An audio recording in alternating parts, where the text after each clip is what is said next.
Arena Talk und ich möchte direkt meinen Gast begrüßen heute von den Krefeld Pinguine, der Torhüter, der neue Torhüter, Oskar Östlund.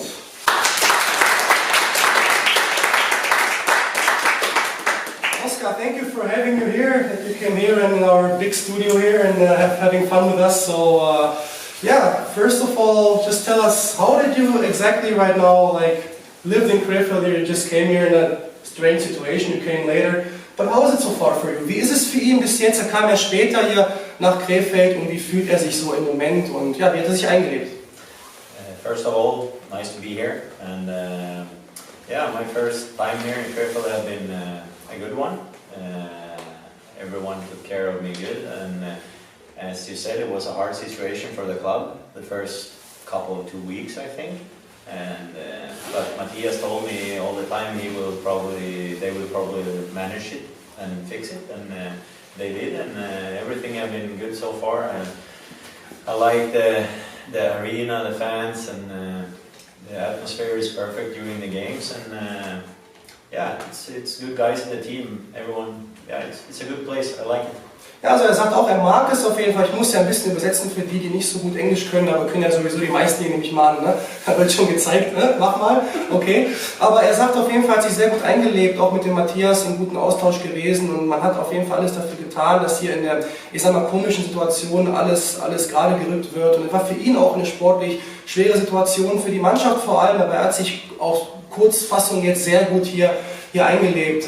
Yeah, your first impressions from the league. It's the first time in a DL so far for you, and how can you compare the league to the league you played before? Because I know you told me you played for Brynäs. No, right, you were in juniors, right? Yeah, that's right. Right, you were in Skellefteå, how say it right again? Skellefteå. Well, that's what I want to say. And you played in Norway before. Also er war auf jeden Fall in Schweden und in Norwegen und ich möchte gerne wissen, wie ist so der Vergleich, wenn er erstmal praktisch im DL-Tor war? I think the league is nice. It's a little bit more open than SHL. SHL is really defense and hard-working league, and it's hard to create chances and stuff like that. But yeah, it's a good league. It's the same kind of, but in a different way.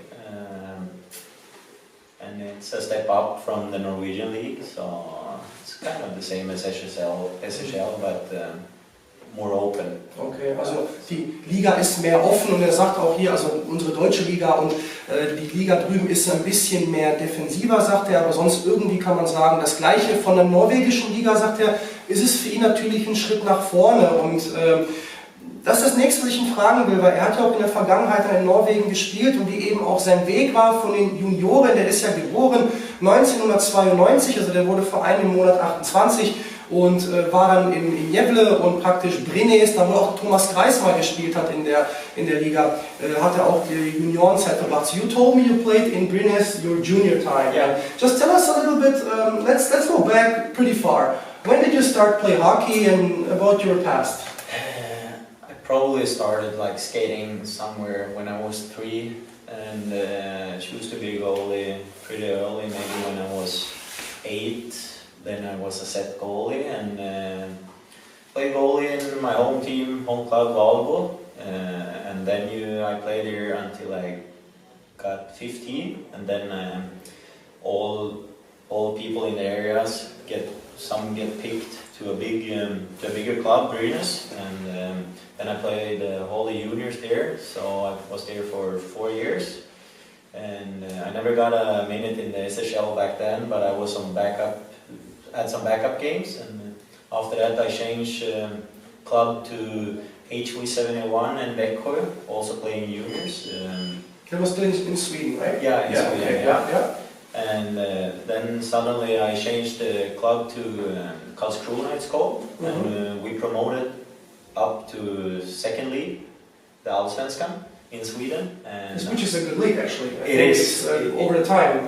It is a good league, and my first and only year so far there, it was a lockout year, and it was a lot of good NHL players too, and yeah, after that my kind of bigger adventure started. Like I went to Austria, played 2 years in the Alps Hockey League, and that's Where did you play there? In soccer league, you're right.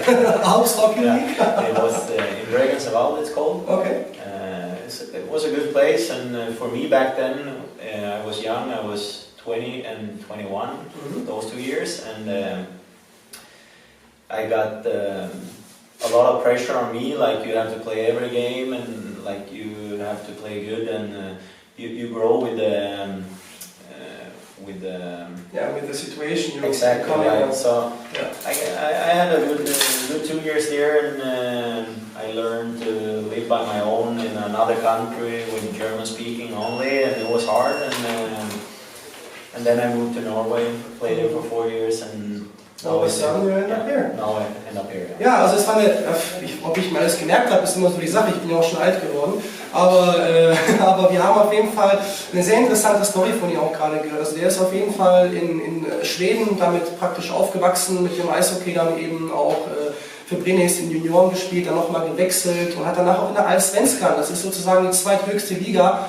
in Schweden, hat er gespielt und auch eine sehr, sehr gute Liga haben wir gerade festgestellt, bis er irgendwann über die, wie ich vorher schon nicht versprochen habe, also Alps Hockey League, da musste er also auch Deutsch sprechen. Das heißt, gehen wir darauf zurück, so how is your German? Wie ist sein Deutsch? Ich kann sprechen ein bisschen. Oh. So sollen wir alles auf Deutsch machen jetzt? No, we take it in English. Okay.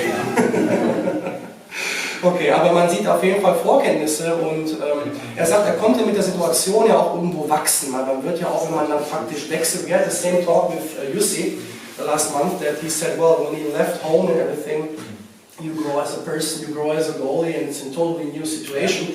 So, also er sagt genau das gleiche mit Jussi, man wächst einfach innerlich. Gehen wir nochmal zurück zu Krefeld. It was a tough year in Krefeld. I mean, you came later, but you could see that there's a lot of stuff going on. Es war halt sehr schwer hier momentan in Krefeld. Ich brauche es gar nicht erst anschreiben. Well, maybe you tell the fans, when you come in as not the third in a row, but I mean the third goalie in a team. How is it for the guy to fit in a new team, to all of a sudden get a chance to play right away because Jussi got hurt pretty quick? And yeah, just tell us how was it for you? Was it everything too fast, or was it kind of like you? Just tell us a little bit your impressions. Wie er sich gefühlt hat, als er praktisch ins kalte Wasser geworfen wurde, als er hier neu reinkam. Das ist ja für den Spieler an sich ja nicht einfach. I mean, I knew I would get some games, but I didn't know how many. They couldn't like promise me anything, and then suddenly you said like Jussi got hurt, so I got a lot, and I liked it because I didn't play this season. Like my game against Cologne was the first in 3 months, and I only played 5 games before the whole season. I wasn't saw it. I wasn't late. So I mean, for me, it's I like to play a lot. I like normal to play every game if I can. Yeah, it was nice, and coming in as a goalie there in the end, and it was, as you said, it was economy problems and stuff like that. The guys took good care of me, and I'm pretty easy to also to adjust me in a group, so I can be on that spot or that spot, like wherever I fit in. So I think it was a good mix. Like I felt like I fit in pretty good right away, and yeah, the team was good. Ja, also wie er schon gerade gesagt hat, es war einfach keine einfache Situation, vor allem von der ökonomischen Seite her, was gerade also in Krefeld alles los war. Wie gesagt, lassen wir das Thema mal beiseite. Es ist ja zum Glück jetzt alles in die richtige Richtung gedreht, aber er fühlt sich direkt in die Mannschaft mit eingenommen, oder er hat reingepasst, sagt er, und hat natürlich nicht damit gerechnet, dass er so viel spielt, weil Jussi hat sich ja leider verletzt, aber er bekam dann direkt die Chance. Er konnte auch nicht wissen, wie viele Spiele spielt er dann praktisch hier, kann man ja auch nicht versprechen. Aber letztendlich ist es ja für ihn dann am Ende noch gut ausgegangen, weil ich denke, mit den Leistungen sind wir alle zufrieden. Und er selber denkt auch, also er ist es gewohnt, viel zu spielen, möchte auch gerne viel spielen, das ist ganz klar, wer möchte das nicht, aber es ist auch nicht immer einfach, man weiß nicht, was auf einen zukommt, aber er ist da ganz gut reingeschlüpft. Let's go to, first of all, müssen wir einmal anstoßen, cheers. Prost. Wir haben einen Sponsor, müssen wir auch mal sagen, ne?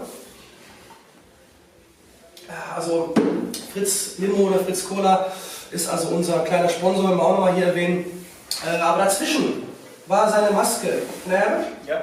Also seine Maske finde ich auf jeden Fall sehr schön, vor allem wir haben gerade schon darüber gesprochen, das kann man leider jetzt nicht so sehen, weil man nicht durch die Kamera greifen kann, aber hier ist das so ein bisschen rau, das ist so, also wenn das ist, dieses 3D oder 4D? I'm not 100%, but I think it's called 4D. Okay, 4D wird es wahrscheinlich genannt, wissen wir gerade beide selber nicht, aber ist auch egal, sieht cool aus. Auf jeden Fall ist das von einem super Lackierer, der lackiert auch sehr viel für die NHL, der nennt sich Torwart. Und der hat echt also eine super schöne Lackierung gemacht und ja, irgendwie auch in den passenden Farben. Ne? The right colors already, so you don't need to change much, right? No. I give it back to you. Explain us what the A and the 3 on the back. Also der hat hinten, zeigst du mal, wie ihr schaut into this camera here, was er da hinten also hat. Das ist also, jeder hat ja was Persönliches an der Maske und just explain us, what does it mean? Yeah. This A3, it's a sponsor for the whole team I played for. So that spot was already taken. I couldn't choose anything. But so that was that's a actually sponsor. that's just a sponsor, but who cares? Could it be something private? I don't know. No, A3 is it's a big sponsor. Okay, good. And the same here, on the top here, new Boliden. That's also a sponsor. It's a golden mine. They dig in for gold, okay. And that's a huge sponsor for the whole team I played for. And then when I came to the sign that I wanted, I wanted it a little bit old school. I like when it's clear so people can see what's on it and it's not get too much small things so you don't understand what's on. You don't see it from far exactly. anyways. Now you can, like, if I would have had a penguin and that's the only thing you see it. Even from far. So I mean, you can see the logo, and that's the Skellefteå logo. Yeah, and then I had the number 53 there, so then I put it on there. But 55, also er sagte die 53 gehabt, but 55 is your right number. 55 is my right number. I wanted it when I came to Skellefteå too, but then it was already taken, so I couldn't use it. So then I had to figure out a new number, and I took 53. I don't know why, and I like 55 better. It's about the feeling what you have on your back. You don't know it anyways, but still you have to have your number. Also es ist immer das Gefühl für die Torhüter, ich musste auch meine Nummer haben, er hat auch seine, aber wenn es nicht anders geht, dann geht es halt nicht anders. Und jetzt muss ich mal noch eine Frage stellen, was ist nächstes Jahr auf seiner Maske drauf? What's next year on your mask? Yeah, we will see. We will see. Maybe it's yellow and black. That would be cool. Maybe. We'll das ist ein Applaus, wenn das so ist. Schauen wir mal, ob das so. Is there something you said, a personal touch that you have, or is it just because it was so tough in this team to have something personal? What would you prefer? Because I had my kids always. Ja. Ich hatte meine Kinder immer drauf, links und rechts. Jetzt müssen es 3 sein. Damals waren es noch 2. Is there something you would do? I mean, if you have a free hand, if you have more spots to put things on, like the back plate, if it's not a sponsored thing, then I would probably have some personal stuff, like normally. But yeah, you know, like I have had my grandma and grandpa's date when they were born and when they were died. So I had that couple stuff on it before, but writings, so yeah. It's different from year to year, but we will see. Ja, also Omas und Opas Geburts- und leider auch Todesdatum würde er drauf machen, normal und so persönliche Dinge. Jeder Torwart verewigt sich da, wie gesagt, auch nochmal selber. Yeah, let's put it here and you don't have to hold it anymore. It's pretty wet after practice, right? Yeah, I took a shower with it today, so really? it's clean now. That's why it smells so nice. Yeah, er hat damit geduscht heute. Ihr könnt euch vorstellen, wie er da sich einseift mit der Maske so. Ne? Das ist schon ganz cool. Aber man riecht es auf jeden Fall. Und dann haben wir ja noch Central Cleaning. Ne? Auf jeden Fall muss man auch sagen, Krefeld ist ja ist eine Weltmetropole, oder? Doch, klar, Spaß beiseite, aber ist jetzt nicht unbedingt, sage ich mal, die größte Stadt, die man direkt als Kanadier oder Schwede oder wie auch immer sagen würde, wenn er kommt, oh ja, Germany, Krefeld, bestimmt nicht. Aber Krefeld ist ja auch schön und gibt es vielleicht irgendwie einen Ort, wo er sagt, hey, ich habe schon was entdeckt, da gefällt es mir richtig gut. Ich soll bloß nicht Düsseldorf sagen. Is there something here that you say in Krefeld, a spot that you like here, that you say that's you've been around a little bit? Is there anything you like about the city? And just be honest, but don't say Düsseldorf. No, I won't say Düsseldorf. No, yeah, actually like Markthalle. That's my goal to go to the place here. I live only 100 meters from it, and I go there 2 or 3 times a day just to go walking around, and it's a nice grocery store. Everything. The PlayStation, you can eat. Everything. You can do everything. You can take a coffee. It's a good place, and otherwise, you have some good restaurants downtown too. Like I think Krefeld, that's a good downside. It's good for me. And you have like, also übersetzt man nochmal, lebt also wie gesagt, nee, lebt nicht in der Markthalle, aber lebt natürlich weit weg. Er hat auf jeden Fall, geht da mal Kaffee, trinken, Essen machen, wir auch, ist ja wirklich lecker da. Aber hat er denn Familie jetzt hier oder soll man ein bisschen erzählen? So, a little bit about your family, your wife is here or no, whatever, are you single? Just tell us a little bit, I don't know anything right now. No, I have a girlfriend since 4 years. Okay. She's Norwegian, and our home is in Norway. We have a dog named Lukas, and my girlfriend's name is It's funny. It's pretty funny, actually. Yeah, because when it's all I had a dog that was named like my son, and now it's your dog named like me. Yeah. We'll see. But no, they're not here. Like she's studying, and she's also working a little bit. So when she has to be home to study, she's working, and when she not has to be home, she's here. Already when I was in Skellefteå, she came every time. But she's not in Krefeld right now, or she's in, okay. She's been here already 2 times. Oh, nice. So she liked it? Yeah, she liked it. That's a good sign. Yeah, she I always have to liked tell my wife, I like the city, can I sign there? Okay. Yeah. So.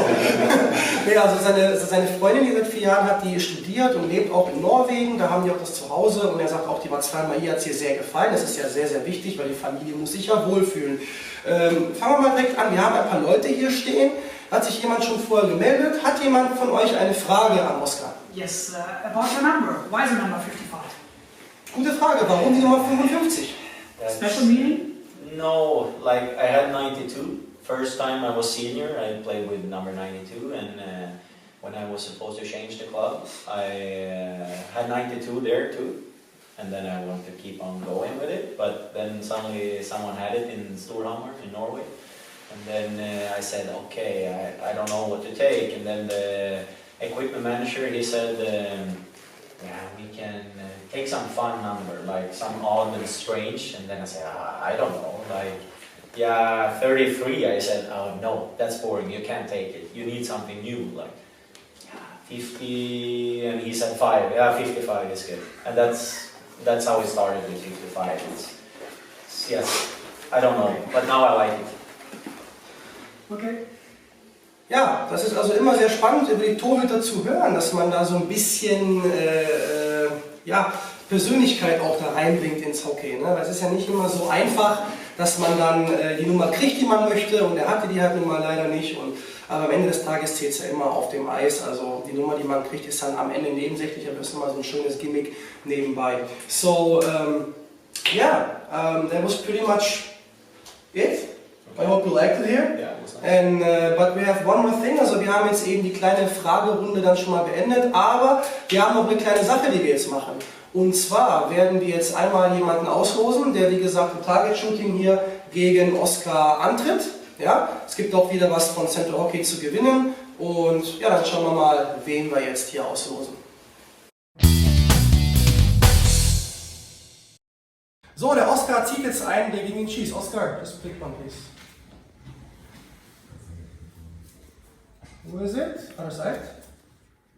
Der Jonas! Ja. Hey. Jonas, komm mal her!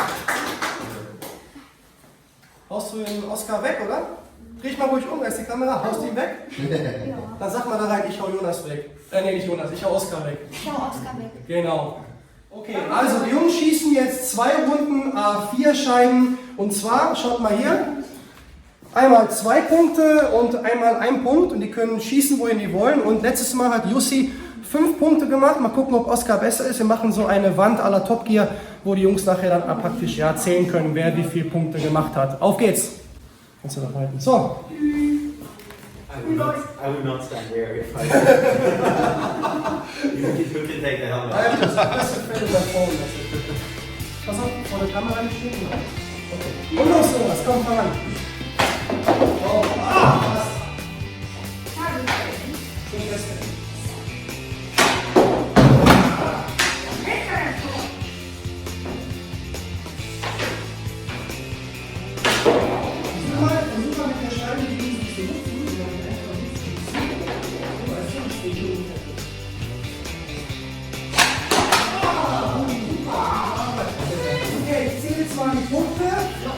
sind 1, 2 Punkte. Okay, gut Job. 2 Punkte.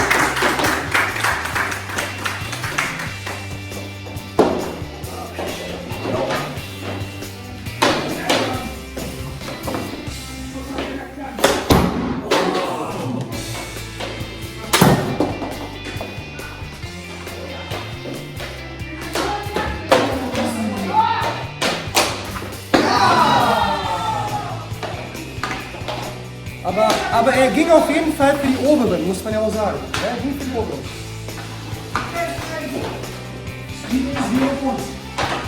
2 zu 0 für Jonas. 2 zu 0 für Jonas.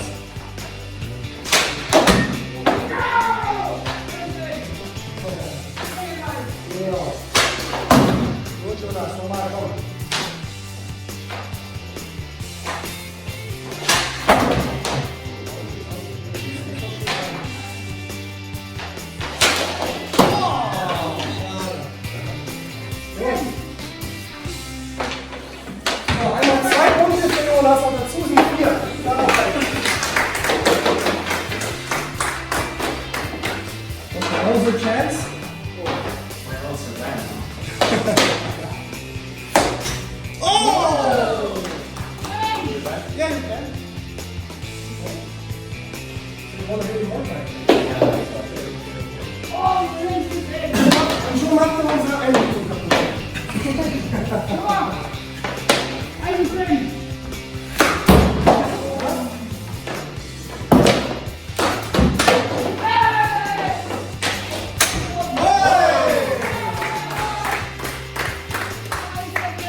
Haben auf jeden Fall super gespielt, so wieder 4 Points so far, which is pretty good.